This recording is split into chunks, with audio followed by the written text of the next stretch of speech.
محرم الحرام کی حرمت۔ محرم کے مہینے کو اس کی تعظیم کی وجہ سے محرم کہتے ہیں۔ محرم الحرام کا معنی قابل احترام ہے، جیسا کہ مسجد الحرام کے معنی ہے وہ مسجد جو قابل احترام اور عظمت والی ہے۔ یہ اسلامی ہجری سال کا پہلا مہینہ ہے۔ بسا اوقات کسی چیز کی ممانعت اور حرمت اس کی عظمت کی وجہ سے ہوتی ہے۔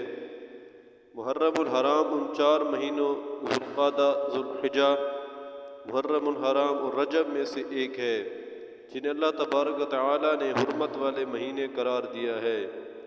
ان مہینوں کو حرمت والا اس لیے کہتے ہیں کہ ان میں ہر ایک ایسے کام تھے جو فتنہ فساد، قتل و غارت اور امن و سکون کی خرابی کا باعث ہو، خصوصیت کے ساتھ منع فرمایا گیا ہے۔